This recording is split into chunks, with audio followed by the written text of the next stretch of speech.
আমাদের মতো যাদের দাদা দাদু নাই তারাই বুঝতে পারে দাদা দাদুর ভালোবাসাটা কত মূল্যবান ছিল। আসসালামু আলাইকুম। শরীফ এবং সিমির কিছু ফটোশ্যুট করে নিচ্ছি। শরীফ এখন রেডি হয়ে ঈদে চলে যাচ্ছে। তো সিমি সিমরানের জন্য অপেক্ষা করতেছে।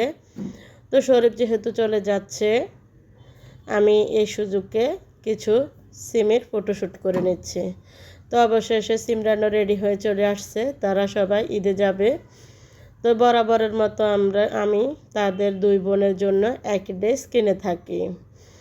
তো আমি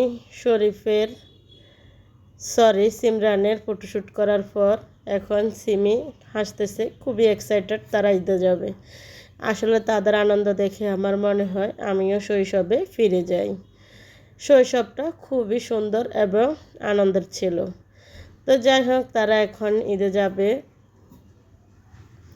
আজকে যেহেতু ঈদ, তো এখানে তার সিমরানের চাচাতো জ্যাঠাতো বোনের সাথে কিছু ফটোশ্যুট করে নিচ্ছে।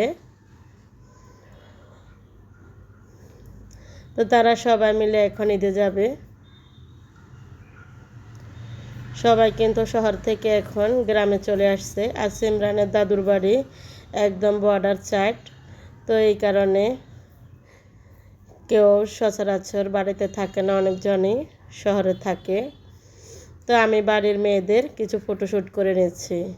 তো ফটোশ্যুট নেওয়ার পর এখন আব্বু চলে আসছে ঈদের নামাজ পড়ে। দেখেন শরীফে ঠিক করে দিচ্ছে তার দাদাকে। আসলে কিন্তু দাদা থাকলে বোঝা যায় দাদার খুব ভালোবাসাটা কেমন। তো শরীফের দাদু এবং দাদা দুইজনে নাতি এবং নাতিনদেরকে অনেক অনেক বেশি ভালোবাসে। দোয়া করি সবার দাদা দাদু যেন সুস্থ থাকে। তো এখান দিয়ে আমি ঈদের পরের দিন রান্না করতে চলে আসছি কার্পু মাছ দিয়ে সসিন্দা। তো দেখুন আমি এখানে সব মশলাগুলো কষিয়ে নিচ্ছি।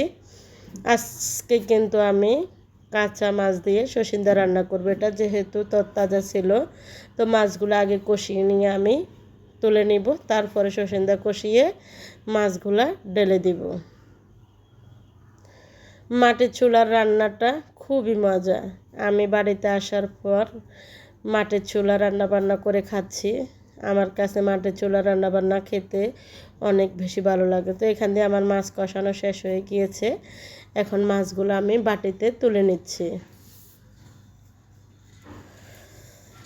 তো এটা যেহেতু বড় মাছ এবং তরতাজা ছিল, তাই আমি এভাবে রান্না করতেছি। এখান দিয়ে আমি সসিন্দাগুলো কষানোর জন্য দিয়ে দিচ্ছি। তো বন্ধুরা, আজকের ভিডিওটি কেমন হয়েছে অবশ্যই একটি কমেন্ট করে জানাবেন। ভালো লাগলে একটি লাইক দিয়ে পুরো ভিডিওটি